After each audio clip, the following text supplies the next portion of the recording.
En Job capítulo 13, versículo 15, nos muestra la confianza que tiene Job en Dios, pese a todas las vicisitudes que le habían pasado hasta ese momento. Había perdido su fortuna, su familia, sus amigos y su salud. Y tiene estas palabras para Dios que dice: He aquí, aunque Él me matare, en Él esperaré. Esa es la confianza que debemos tener en Dios y en su buena voluntad agradable y perfecta. Tengan ustedes un cordial saludo. Vamos a dar la clase teórica correspondiente a esta práctica. Estamos en la Universidad Mayor de San Andrés, en la Facultad de Medicina, Enfermería, Nutrición y Tecnología Médica. En la carrera de Medicina, nuestra cátedra es Anatomía Humana. El tema es regiones temporal e infratemporal. El que les habla es José María Ortiz Rodríguez, docente titular emérito de la Cátedra de Anatomía, especialista en anestesiología y actual presidente de la Asociación Boliviana de Anatomía. Empezaremos a ver la región temporal, que se encuentra en las partes laterales de la bóveda del cráneo, y limitaremos en primer lugar cuáles son las partes que están componiendo esta región temporal, conocida también como fosa temporal. Esta fosa temporal está limitada por delante por el borde postero superior del hueso malar, la cresta lateral del frontal, la línea semicircular superior del parietal y la línea postero superior del temporal. También podemos encontrar en este límite superficial el borde superior de la apófisis cigomática del temporal, que se continúa con el proceso cigomático del hueso malar.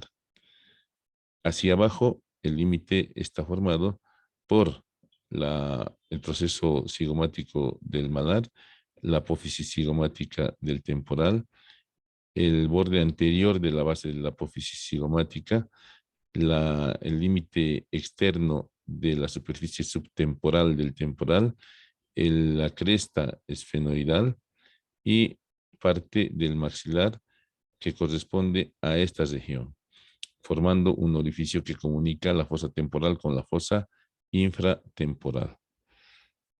Profundamente en la fosa propiamente dicha encontraremos la cara posterior de la apófisis orbitaria del malar, la carilla lateral o temporal de la porción vertical del frontal, la cara externa del parietal, la escama del temporal. Además, debemos recordar que en esta fosa temporal ósea se encuentra una línea curva semicircular inferior paralela a la línea curva semicircular superior. En toda esta fosa, pues encontraremos la inserción del músculo macetero. En la región temporal vamos a encontrar diversos planos que, yendo de la profundidad o de la superficie a la profundidad, son en primer lugar la piel, en segundo lugar el tejido celular subcutáneo, en tercer lugar la fascia temporal superficial, que está conteniendo a la vena, a la arteria temporal superficial y al nervio aurículo temporal, que no está representado en este esquema. Luego tenemos profundamente un tejido areolar laxo, y profundamente al tejido areolar laxo encontraremos la fascia temporal profunda, que está conteniendo a la arteria temporal media. Luego encontraremos por debajo de la fascia temporal profunda al músculo temporal. Y pues junto con el músculo temporal están las arterias temporales profundas anterior y posterior. Luego tenemos profundamente al músculo temporal el periósteo, y por último tendremos el hueso. Y más profundamente describen incluso algunos autores las meninges y el cerebro. Pues ahí tenemos la piel que nos permite ver la arteria temporal superficial con sus venas. La piel en la parte anterior es glabra, en la parte posterior está cubierta de pelos. Aquí tenemos la arteria temporal superficial, pero está exageradamente aumentada de volumen debido a una patología, ¿no? Es una arteritis a células gigantes que puede dar en esta arteria especialmente y ocasionar cefaleas.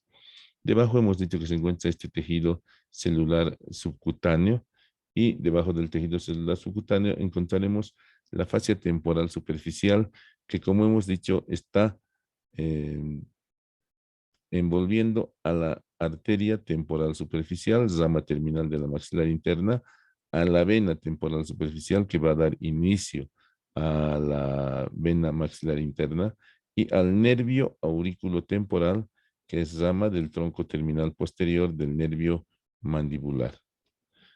Seguimos viendo los planos y ahí estamos viendo nuevamente la fascia temporal superficial que contiene a la arteria temporal superficial con sus ramas, la vena que no está en esta disección, el nervio aurículo temporal y las ramas temporales del nervio facial que están en esta región cruzándola. Luego tenemos un tejido areolar laxo para encontrarnos con la fascia temporal profunda que se encuentra directamente sobre el músculo temporal. Además, en esta fascia temporal profunda vamos a encontrar a la arteria temporal media, que es rama de la temporal superficial. Ahí estamos viendo precisamente la fascia temporal profunda y estamos viendo a la arteria eh, temporal superficial y de la arteria temporal superficial está emergiendo la arteria temporal media, middle temporal artery, ¿no? La arteria temporal media que también es profunda. Ahí tenemos la fascia temporal profunda que contiene a la arteria temporal media y al músculo temporal. El músculo temporal que ocupa toda la fosa temporal, excepto la línea curva semicircular superior, que es donde se inserta la aponeurosis temporal, lo mismo que en el borde superior del proceso cigomático del malar y de la apófisis cigomática del temporal. Y ahí tenemos sin la aponeurosis directamente al músculo temporal, en cuya profundidad vamos a encontrar los vasos y nervios temporales profundos. Vemos que el músculo temporal cruza por el orificio que comunica la fosa temporal con la fosa infratemporal para ir a insertarse en la apófisis coronoides de la mandíbula. Y pues en este plano hemos dicho que vamos a encontrar las arterias temporales profundas anterior y posterior. No nos olvidemos que la arteria temporal profunda media es rama de la arteria temporal superficial y que la arteria temporal superficial es la rama superficial de bifurcación terminal de la arteria carótida externa. La arteria carótida externa, entonces, da dos ramas terminales, la maxilar o maxilar interna, que la vamos a ver en estas regiones, y la temporal superficial, de la cual sale la arteria temporal profunda media. Y pues en el plano más profundo encontramos al periósteo. Ahí tenemos al periósteo parcialmente seccionado y aquí tenemos por último el hueso que se encuentra formando prácticamente la fosa temporal ósea. En esta región se pueden colocar dermoexpansores, como es en este caso, que se van inflando y haciendo que la piel vaya creciendo. ¿Para qué? Para que se haga un injerto de esta región que ha quedado sin cabello, sin pelo, debido a alguna patología posiblemente bacteriana o viral o traumática, ¿no? Entonces, con el dermoexpansor expandimos la piel del cuero cabelludo, luego se retira esta región y el cuero cabelludo cubre todo esto. Estamos viendo cómo están acomodando a un paciente para una cirugía profunda de cráneo en la región temporal. Posiblemente operen alguna patología de la región temporal. Pues después de haber visto la región temporal, pasamos a ver la región infratemporal, que aquí está siendo señalada por este dedo, la región infratemporal, que se comunica con la temporal por este orificio que lo hemos mencionado, entre los procesos cigomáticos y la porción profunda. Y por detrás de la mandíbula también podemos abordar la región infratemporal, puesto que la mandíbula se constituye en un límite lateral de la región infratemporal. Aquí estamos viendo la región infratemporal por debajo, ¿no? La región infratemporal que se continúa con otra región pterigomaxilar. Y esta es precisamente la fosa infratemporal ósea. Esta fosa infratemporal ósea tiene la forma de una pirámide cuadrangular cuyo vértice se encuentra en la parte superior e interna. Vamos a empezar a ver entonces la pared anterior. La pared anterior de esta fosa infratemporal está formada por la cara posterior de la apófisis piramidal orbitaria del hueso maxilar, donde se destaca la tuberosidad del maxilar y el resto de la pared. Luego tenemos la pared superior, que está formada por la parte inferior horizontal del ala mayor del esfenoides y la superficie plana infratemporal del temporal. No nos olvidemos que esta superficie plana subtemporal del esfenoides está separada de la carilla lateral del esfenoides por medio de esta cresta, ¿no? De esta cresta infratemporal que termina por delante en el tubérculo del esfenoides. Entonces, es el límite de la pared superior o podríamos decir el techo. Luego tenemos la pared medial formada por la cara externa de la lámina externa de la apófisis pterigoides por detrás y por delante tiene una amplia hendidura de comunicación con lo que se ha venido a llamar fosa pterigomaxilar o trasfondo en algunos casos de la fosa infratemporal. Por detrás se continúa con los tejidos blandos de la faringe. Y la pared externa se encuentra limitado por la rama de la mandíbula. ¿Ya? Allá tenemos entonces al fondo el vértice en la unión de los ángulos superiores de los tres triángulos, porque tienen la forma triangular estas caras que están formando esta pirámide. Y ahí tenemos pues el techo de esta fosa infratemporal, donde encontramos una parte medial ósea formada por la carilla subtemporal de la ala mayor del esfenoides y la superficie plana subtemporal del temporal. Por fuera encontraremos este orificio limitado por la apófisis cigomática y el proceso cigomático del hueso maxilar, el proceso cigomático del hueso cigomático, el borde inferior del hueso cigomático, la parte limitante de esta porción que se articula con el hueso cigomático del maxilar, y de esa manera se forma este amplio orificio de comunicación entre la fosa temporal y la fosa infratemporal. Ahí tenemos entonces en la parte profunda de la fosa temporal una hendidura llamada pterigomaxilar. Esta hendidura o orificio pterigomaxilar es alargado de arriba abajo, es más amplia por arriba que por abajo, y aquí estamos viendo una hendidura en realidad, ¿no ve? Ahí está la apófisis pterigoides, y ahí está el maxilar, y ahí está la hendidura o fisura pterigomaxilar, que es la parte de entrada a la fosa pterigopalatina, ¿sí? Entonces, en esta fosa pterigopalatina vamos a encontrar una pared anterior formada por la tuberosidad del maxilar y la parte interna de esa tuberosidad, la cara anterior de la apófisis pterigoides, y profundamente vamos a encontrar la cara externa de la lámina perpendicular del palatino. Cranealmente encontraremos la cara inferior de la apófisis orbitaria y la porción horizontal de las alas mayores del esfenoides, la porción subtemporal. Ahí está precisamente esa porción subtemporal. Nuevamente vemos la fosa pterigopalatina y ahí estamos viendo la pared anterior. Esta es la pared anterior, la tuberosidad del maxilar, la pared interna que es la lámina vertical del palatino, la pared posterior que es la cara anterior de las apófisis pterigoides, el vértice que está formado por la apófisis piramidal del palatino conteniendo el conducto palatino mayor y los conductos palatinos accesorios, y el techo, ahí está el techo, formado por la porción inferior del esfenoides y la apófisis orbitaria del palatino. Así formada esta fosa, pues encontramos en la parte superior de su pared interna un orificio el conducto esfenopalatino por el cual están pasando los vasos y nervios esfenopalatinos. En la parte posterior encontraremos en la parte superior el orificio redondo de las alas mayores del esfenoides.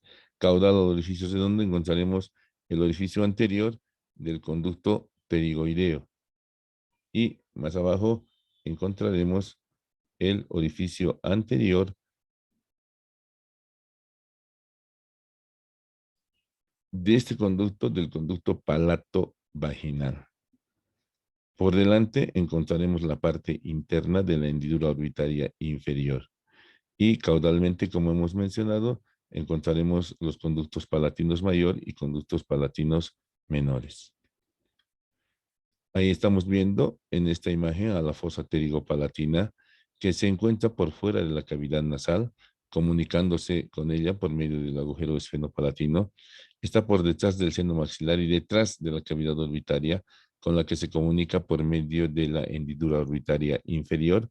Está por delante de la fosa pterigoidea, con la cual se comunica por medio del conducto pterigoideo y el conducto esfenopalatino. Está por dentro de la fosa infratemporal. Ahí tenemos la parte posterior de las apófisis pterigoides, y ahí está la apófisis piramidal del palatino, y ahí está la apófisis orbitaria del palatino como techo de esto. Y pues ya hemos delimitado los conductos. Ahí está el conducto o el agujero redondo mayor. Ahí está el conducto vidiano o pterigoideo, y ahí está el conducto esfenopalatino, ¿sí? Ahí tenemos los conductos palatinos mayor y palatino accesorio. Ahí tenemos el nervio maxilar, y de este nervio maxilar pues vamos a encontrar sus ramas anastomóticas con el ganglio esfenopalatino. Y pues de este ganglio esfenopalatino están pasando los nervios esfenopalatinos hacia las fosas nasales por el agujero esfenopalatino. ¿Sí? Por el agujero redondo, el nervio maxilar está llegando a la parte superior de la fosa pterigopalatina y está abandonando esta fosa por la parte anterior, por la hendidura orbitaria inferior, por la parte interna de la hendidura orbitaria inferior. Además, podemos ver aquí a trasluz el conducto pterigoideo por el cual están pasando los vasos y nervios pterigoideos o vidianos. Y por el conducto pterigopalatino o esfenopalatino está pasando este nervio, el nervio esfenopalatino o las ramas faríngeas del nervio maxilar. Ahí está el conducto palatino mayor para el nervio palatino mayor y los conductos palatinos accesorios para los palatinos menores que van a ir a inervar el paladar blando. Pasaremos ahora a ver el contenido de la fosa infratemporal. El contenido de la fosa infratemporal se prolonga hasta el trasfondo, hasta su trasfondo o a su fosa pterigomaxilar. Y pues en primer lugar veremos que es de vital importancia el conocimiento de la articulación temporomandibular, puesto que los músculos que se contienen en estas regiones actúan sobre esta articulación. Luego veremos los músculos pterigoideos externo e interno que se encuentran en esta región infratemporal. Nos faltaría ver un músculo masticador que se encuentra en la región maseterina, pero en esta región infratemporal encontraremos los vasos maxilares, la arteria maxilar y sus ramas, que son 14 más su terminal, y la vena maxilar. Veremos el nervio maxilar y el nervio mandibular.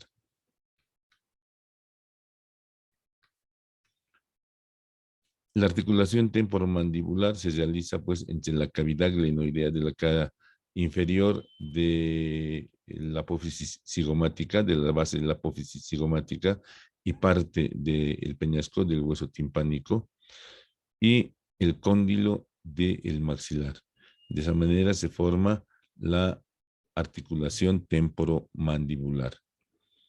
La articulación temporomandibular es una articulación sinovial compleja porque tiene un disco intraarticular, está rodeada por una cápsula articular profundamente tapizada por una vaina sinovial y presenta ligamentos. Este ligamento, por ejemplo, que es el ligamento espinomandibular o espinomaxilar, este otro ligamento lateral externo, este ligamento que es el estilo mandibular, que también forma parte de los medios de sujeción y de fijación de la mandíbula.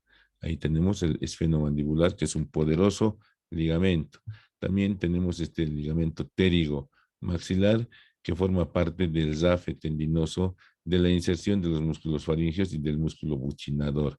Nuevamente, el ligamento esfenomandibular y el ligamento estilomandibular como medios de unión de esta articulación temporomandibular. Habíamos mencionado que en el interior presenta un disco articular muy voluminoso en relación al tamaño de la articulación temporomandibular. ¿Cuáles son los movimientos? Pues el movimiento de abertura bucal comprende el descenso de la mandíbula y el cierre es la elevación de la mandíbula. También podemos hacer en la mandíbula movimientos de lateralidad gracias a la contracción unilateral del pterigoideo externo y también podemos hacer movimientos de protrusión o antepulsión, que es este, y reposición y retrotrusión. Los movimientos, pues es una articulación yin-limo, hace un movimiento en bisagra, ¿sí? Ahí estamos viendo el movimiento en bisagra, la apertura de la bisagra y el cierre de la bisagra, ¿no? Luego, por ser una artrodia, hace movimientos de traslación. Vean ustedes, cuando se desciende más la mandíbula, pues el cóndilo se dirige hacia adelante, una traslación anterior. Y cuando la mandíbula se eleva, pues la traslación será posterior. Esta articulación, como hemos dicho, es sinovial, tiene membranas sinoviales, una diartrosis, porque su movimiento es muy amplio. Hemos dicho que es compuesta porque tiene 3 superficies articulares y compleja por la presencia del disco intraarticular. Los músculos masticadores son 4 y ya hemos descrito el músculo temporal inserto en la fosa temporal, cubierto por su poderosa aponeurosis temporal. Y en esta imagen estamos viendo la región maseterina, donde se destaca la presencia de este músculo masetero, que tiene su origen por 3 fascículos, uno superficial, uno medio y uno profundo, en el borde inferior del proceso cigomático del temporal y el borde póstero inferior del hueso cigomático o malar.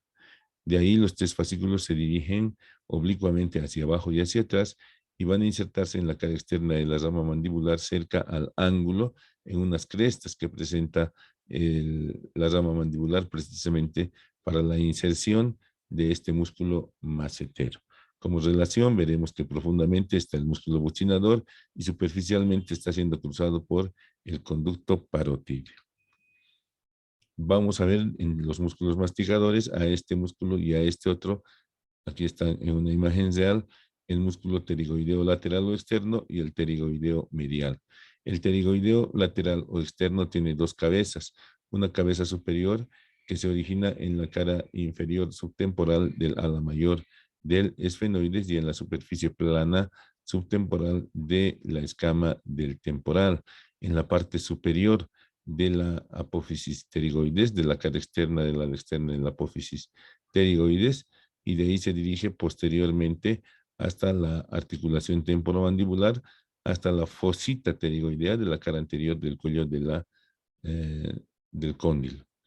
Y su segunda cabeza se origina en la cara externa, de la ala externa de la apófisis pterigoides y se juntan con la otra cabeza para terminar en la fosita pterigoidea y en la articulación temporomandibular.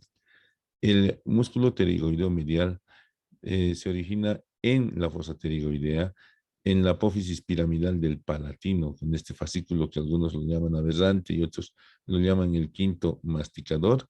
Aquí está, en la cara externa. Y el resto, la mayor parte del músculo, se origina en la fosa pterigoidea. Aquí estamos viendo precisamente el pterigoideo interno con su trayecto normal. El externo es el que se encuentra inserto en la apófisis piramidal del palatino, en la cara externa, y ahí está la mayor parte que se origina en la fosa pterigoidea, excepto en la fosita navicular, donde se origina el tensor de la membrana del paladar duro, blando, perdón. De ahí se dirige oblicuamente hacia abajo y hacia atrás. Sus fibras son paralelas al macetero, por eso es que el pterigoideo interno se llama también macetero interno, y terminan cerca al ángulo de la mandíbula del mismo modo que el macetero. Pues aquí vemos las acciones que se producen en la mandíbula a partir de la acción de estos músculos. Las acciones son elevación, retropulsión, protrusión y lateralidad. ¿Qué músculos producen elevación de la mandíbula? Los 4 músculos. El temporal, el macetero, el pterigoideo medial y el pterigoideo lateral. ¿Qué músculos producen retropulsión? Solamente el temporal. ¿Qué músculos producen protrusión? Solamente el pterigoideo lateral. ¿Y qué músculos producen lateralidad? El pterigoideo lateral cuando se contrae unilateralmente. Entre los dos músculos pterigoideos en esta región es importante que veamos esta aponeurosis. Aquí tenemos al pterigoideo lateral, aquí tenemos al pterigoideo medial y entre los dos se encuentra esta aponeurosis denominada aponeurosis o fascia interpterigoidea. Aquí vemos la fascia interpterigoidea que tiene una parte anterior y una parte posterior muy gruesa. La parte anterior en su parte superior presenta numerosos orificios, es la zona cribiforme y está limitada inferiormente por este ligamento denominado ligamento pterigoespinoso. Entonces vean ustedes cómo esta fascia interpterigoidea es cuadrilátera, tiene un borde superior, un borde anterior, un borde posterior y un borde inferior. Vamos a ver las inserciones de estos bordes. El borde superior se va a insertar en la fisura petrotímpano escamosa en la prolongación inferior de la porción petrosa que está en esta fisura de Glaser y luego en la espina del esfenoides también se inserta, rodea el agujero espinoso y luego bordea el agujero oval o foramen oval por donde sale el nervio mandibular hasta inclinarse algo por delante. El borde anterior de la aponeurosis interpterigoidea se inserta en el borde posterior del ala externa de la apófisis pterigoides y en las partes blandas se continúa hasta la cara lateral de la base de la lengua. Y el borde inferior se inserta por debajo de las inserciones del músculo pterigoideo medial y se prolonga esta inserción hasta la língula de la mandíbula o língula de Spix. El borde posterior de la aponeurosis interpterigoidea es libre y está formando un engrosamiento que es el ligamento esfenomandibular, ¿no? Este ligamento esfenomandibular está limitando junto con el cóndilo el ojal retrocondilo de Yubara, por donde ingresa la arteria maxilar a la región infratemporal. También se describe paralela a esa aponeurosis interpterigoidea una fascia pterigotemporomandibular que es más delgada y que por arriba tiene un engrosamiento que está delimitando el porus crotafítico buccinatorio, ¿no? Ahí está el límite del porus crotafítico buccinatorio por fuera del foramen oval. Otro componente importante de esta región infratemporal es el nervio trigémino con sus ramas maxilar y mandibular. El trigémino es el quinto par craneal y es un nervio mixto, tiene componentes sensitivos, tiene componentes motores y algunas de sus fibras llevan componentes organovegetativos pero que proceden de otros pares craneales. El origen real sensitivo se encuentra en el ganglio trigeminal o ganglio de Gasser, que se encuentra en la cara anterosuperior del peñasco del temporal y que se encuentra cubierto pues, por prolongaciones de la dura madre que se vienen a denominar tienda del ganglio trigeminal. En el ganglio trigeminal vamos a encontrar la presencia de neuronas monopolares con prolongaciones en T. Entonces ahí están la correspondiente al nervio oftálmico, la correspondiente al nervio maxilar, que es el que vamos a ver ahora, y al nervio mandibular, que también vamos a analizar en esta práctica. Ese es el origen real sensitivo. El origen real motor se encuentra en la protuberancia, en la parte media de la protuberancia, es el núcleo masticador o motor del nervio trigémino, que se dirige, los axones se dirigen dentro de la protuberancia hasta la cara lateral de la protuberancia, donde encontramos el origen aparente de este nervio en la unión de la cara lateral con la cara anterior de la protuberancia y donde se originan los pedúnculos cerebelosos medios. Y ahí pues está ingresando la porción sensitiva que va a terminar en este largo núcleo sensitivo del trigémino que ocupa el mesencéfalo, la protuberancia y el bulbo raquídeo. Es así de largo. Ahí tenemos nuevamente la porción principal del núcleo sensitivo del trigémino y ahí tenemos la porción vulvar. Este sería el núcleo masticador y las tres porciones están yendo a su origen aparente en la unión de la cara anterior con la cara lateral de la protuberancia en el inicio de los pedúnculos cerebelosos medios. Y ahí tenemos los tres componentes del nervio trigémino, ¿no? Ahí está el núcleo sensitivo del trigémino, el núcleo masticador del trigémino, el núcleo masticador, obviamente para los músculos masticadores, y el núcleo sensitivo que va a recibir las impresiones sensitivas generales y la sensibilidad profunda o propioceptiva de los músculos de la cabeza. La sensitiva general es de todos los tejidos superficiales y profundos de la cara, por medio de las diversas ramas que las vamos a ir viendo ahora. El nervio maxilar. El nervio maxilar es la segunda rama del trigémino, después de haberse originado en el ganglio trigeminal. El nervio maxilar se dirige hacia el foramen redondo de las alas mayores del esfenoides y se localiza en la parte superior de la fosa pterigomaxilar.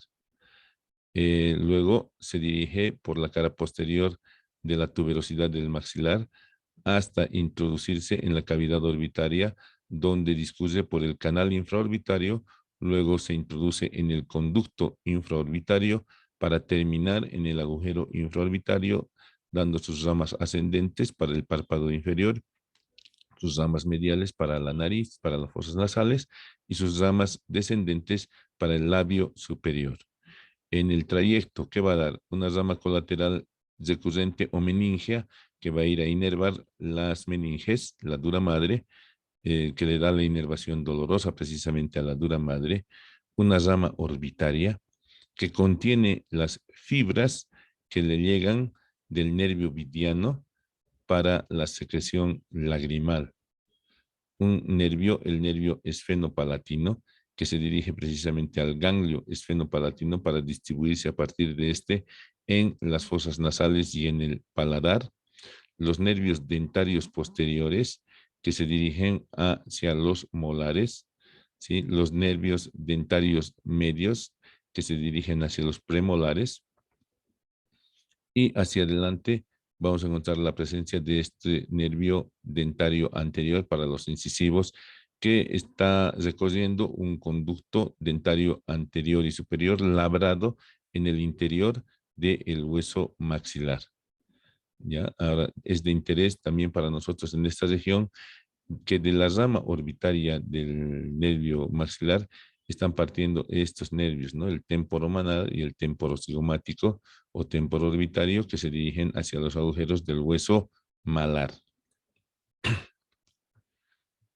Pues a partir de este ganglio, que es el ganglio esfenopalatino, que por el conducto vidiano o conducto pterigoideo está recibiendo a este nervio pterigoideo o vidiano que contiene las fibras para los núcleos o para del núcleo lacrimomuco-nasal, ya pues esas fibras del núcleo lacrimomuco-nasal se entrecruzan con las fibras sensitivas que provienen del nervio esfenopalatino, del nervio maxilar, y se distribuyen dando ramos orbitarios, ramos nasales superiores que están inervando la cara externa de las fosas nasales, llevando la inervación sensitiva que le viene del maxilar y la inervación secretora ya, parasimpática que le viene del nervio petroso mayor, ¿ya? Y la inervación inhibitoria de la secreción que le viene por el nervio simpático del plexo simpático pericarotídeo. Además de dar esas ramas, está dando esta rama, el nervio pterigopalatino, que se dirige posteriormente a dar inervación a la faringe, y hacia abajo está dando el nervio palatino mayor, ¿ya? Y los nervios palatinos accesorios que se dirigen al paladar blando. Y por último está dando el nervio nasopalatino. El nasopalatino que se dirige incluso hacia el conducto incisivo. Ahí vemos el nervio nasopalatino que está inervando la parte anterior del paladar y las piezas dentarias. Ahí tenemos el nervio palatino mayor que inerva todo el paladar blando duro, perdón, posterior, más las raíces de los dientes. Y ahí tenemos los nervios palatinos accesorios o palatino medio y palatino posterior destinados a la inervación del paladar blando. El nervio mandibular. El nervio mandibular también después de haberse desprendido del ganglio trigeminal se dirige hacia el foramen oval por el cual se exterioriza y aparece en esta fosa infratemporal. Este nervio mandibular también va a dar un ramo recurrente meningio y va a dar dos ramas terminales. Este que es el tronco terminal anterior y este que es el tronco terminal posterior. El tronco terminal anterior, que es este, nos está dando una primera rama que es el temporal profundo medio, una segunda rama que es el nervio temporobucal, una tercera rama que se está dirigiendo hacia afuera que es el nervio temporomasentérico, ¿sí? Entonces, de la rama temporal profunda media es única. El temporobucal nos está dando la rama temporal profunda anterior y nos está dando el nervio bucal que está yendo a inervar las partes blandas de la cara. El nervio temporomasentérico nos va a dar la rama temporal profunda posterior y el nervio masentérico. Ahí estamos viendo el tronco terminal anterior con el nervio temporal profundo medio, el nervio temporobucal con el temporal profundo anterior y el nervio bucal que inerva las partes blandas de la cara. El nervio temporomasentérico, cuya rama masentérica sale por la escotadura sigmoidea para dar inervación al músculo masentero, y su rama temporal es el nervio temporal profundo posterior. Ahí está nuevamente el nervio maseterino yendo a inervar a los tres haces del maseterio y el nervio temporal profundo posterior. El tronco terminal posterior, que es este, nos está dando en primer lugar un tronco común del músculo pterigoideo interno, del músculo periestafilino externo y del músculo del martillo. Ahí está el músculo del martillo o tensor de la membrana del tímpano, y pues de un tronco común normalmente tienen que salir estos tres nervios: el del pterigoideo interno, el del periestafilino externo o tensor de la membrana o del velo del paladar, y del músculo del martillo. Luego nos va a dar el nervio lingual. Este nervio lingual está recibiendo del facial la cuerda del tímpano, y este nervio lingual está llevando las sensaciones gustativas, pero además está trayendo las ramas parasimpáticas provenientes del núcleo salival inferior, ¿sí? Otra rama del tronco terminal posterior es el nervio dentario inferior, que antes de ingresar al conducto dentario inferior está dándonos el nervio miloioideo. Y por último, del tronco terminal posterior está saliendo esta rama auriculotemporal, que característicamente tiene un ojal por el cual está pasando la arteria meningea media. Hemos visto ya el nervio auriculotemporal en la región temporal, es el que está dando la inervación superficial de toda la región temporal. Y ahí tenemos precisamente el nervio lingual, que está yendo a inervar los 2/3 anteriores de la lengua desde el punto de vista sensitivo general, termoalgésico, y también está proporcionando la inervación gustativa. Ahí tenemos el nervio dentario inferior que va a proporcionar inervación sensitiva a todas las piezas dentarias de la mandíbula inferior y tiene una rama externa que es el nervio mentoniano que va a distribuirse en la piel del mentón y del labio inferior. Ahí tenemos el nervio infraorbitario saliendo por el agujero infraorbitario con sus ramas palpebrales, nasales y labiales superiores. Este conocimiento pues nos permite bloquear eh, al nervio infraorbitario para hacer reparaciones superficiales de heridas en labios, en párpado inferior o en ala de la nariz. Es importante para eso. Podemos bloquear también el nervio mandibular a su entrada en el conducto dentario inferior, palpando la língula mandibular o língula de Spix. Ahí tenemos precisamente el nervio mentoniano también, y pues producir analgesia y anestesia en toda esta región. Miren ustedes, este es un caso de herpes zóster en el trayecto del trigémino, ¿no? Esta es una enfermedad bastante dolorosa, es una enfermedad viral, y pues cualquier dolor de muela nosotros podríamos bloquearlo por medio del bloqueo del ganglio trigeminal, ¿no? El bloqueo del ganglio trigeminal también se puede dar en lo que se viene a conocer con el nombre de neuralgia del trigémino.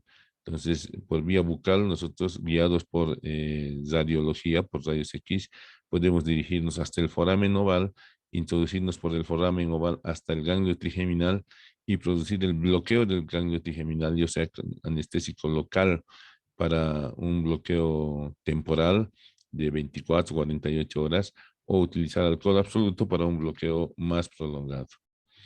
En la fosa infratemporal también vamos a encontrar, además de las ramas nerviosas, encontramos a la arteria maxilar, ¿no? Ahí estamos viendo la arteria carótida común, que se divide en carótida interna y en carótida externa. La carótida externa tiene ramas, la tiroidea superior, la lingual, la facial y algunas otras como la faringe ascendente, y termina dando dos ramas terminales, la maxilar interna y la temporal superficial, que ya la hemos visto en la región temporal. Ahí tenemos la maxilar interna recorriendo la fosa infratemporal. Nuevamente, la carótida dividiéndose en temporal superficial, este es el nervio auriculotemporal que ya lo hemos visto, y en arteria maxilar o maxilar interna, ¿sí? ¿Por qué maxilar interna? Porque a la facial se la conoce también como maxilar externa. La arteria maxilar ingresa a la región pterigomaxilar o infratemporal por un ojal comprendido entre el cuello de la mandíbula y el ligamento esfenomandibular. Ese orificio es el ojal retrocondilio. Por ese orificio entra la arteria maxilar a la fosa infratemporal, y aquí estamos viendo ya algunas de sus ramas como la alveolar inferior, la meningia media, la meningia menor, sus ramas temporales, recorre la fosa infratemporal hasta llegar a la fosa pterigomaxilar, donde termina dando su rama terminal, que es la esfenopalatina. Aquí tenemos un esquema donde vemos que la arteria maxilar interna tiene tres porciones: la porción cigomática o mandibular, que es la primera porción; la porción pterigoidea, que está entre los músculos pterigoideos, puede pasar entre los dos, debajo de los dos o profundamente, hay variedades; y la porción pterigopalatina, que es la más profunda en la fosa pterigomaxilar. ¿Cuáles son las ramas de la maxilar interna? En la porción cigomática nos va a dar una rama auricular profunda, una arteria timpánica anterior que se dirige a la caja del tímpano, la meningia media que pasa por el agujero espinoso a la cavidad craneal, la meningia menor que pasa junto con la arteria, o mejor dicho, con el nervio mandibular. Hacia abajo nos va a dar la arteria dentaria inferior, y de la dentaria inferior nace la amiloidea.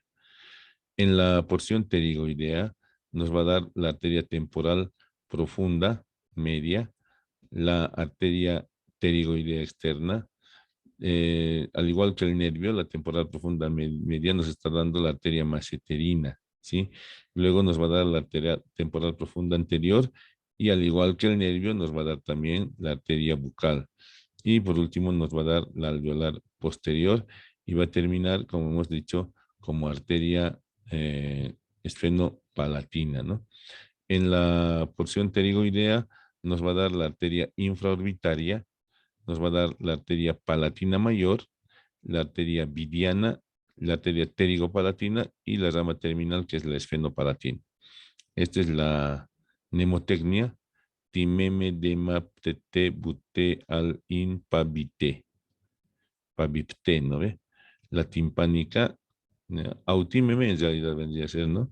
Auricular profunda, timpánica anterior, meningia media, meningia menor, dentaria inferior, maseterina, temporal profunda media, pterigoidea interna, pterigoidea externa, las dos pterigoideas, bucal, bu, T, temporal profunda anterior, alveolar, ¿ya? Alveolar, infraorbitaria, palatina mayor, vidiana, bi y pterigopalatina. ¿No? Entonces sería AU, aquí adelante nos faltaría AU para auditiva, ¿no? Y aquí nos faltaría una S para esfenopalatina y terminar todo este mnemotécnico que me parece que es más difícil aprender que las ramas. Ahí tenemos precisamente la arteria maxilar con sus auditivas externas y timpánicas, la arteria meningia media, la meningia menor junto con el nervio mandibular, la arteria dentaria inferior con su rama miloioidea, ¿sí? Las ramas temporales, profunda media, la temporal profunda anterior y la posterior. Ahí tenemos la arteria bucal, ¿no? Ahí tenemos la temporal profunda anterior. Ahí tenemos la rama infraorbitaria. Ahí tenemos las ramas vidianas. Entonces, todas las ramas de la arteria maxilar interna podemos irlas viendo en las diferentes disecciones.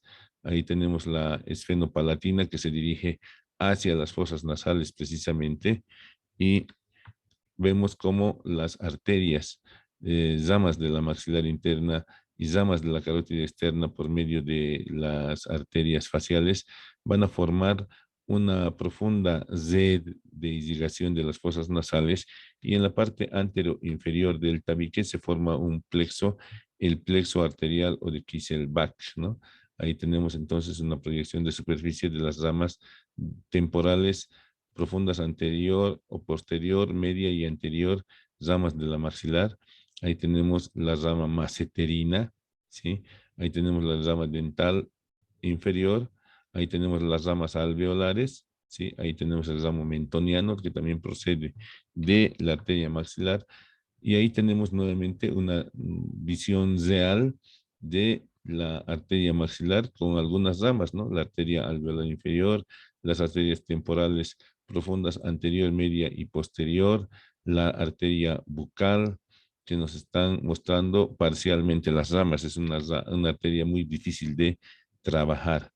Y pues el origen de la vena maxilar es un plexo venoso interpterigoideo donde están desembocando todas las ramas colaterales o correspondientes a las ramas colaterales de la arteria y luego forman un tronco que va a ir a terminar en la vena retromandibular. ¿Sí? Ahí está la vena retromandibular, ahí está la vena maxilar y pues esta vena retromandibular se une con la vena facial, ¿sí? Y van a terminar en la vena yugular interna, ¿sí?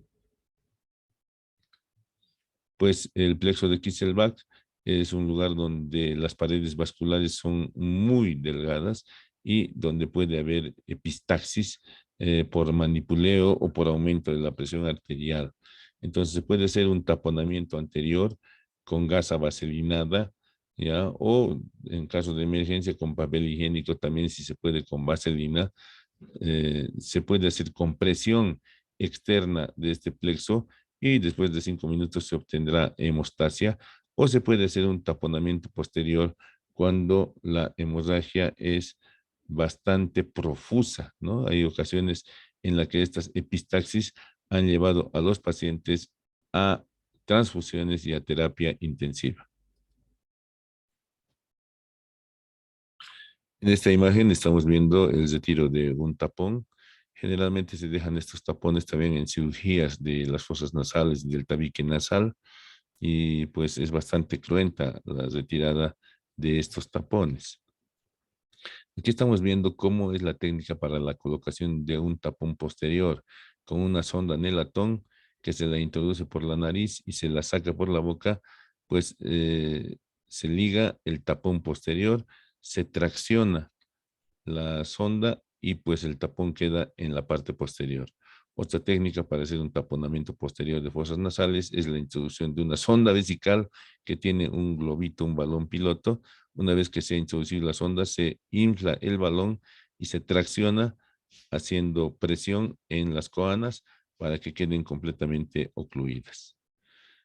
Muchas gracias por su atención.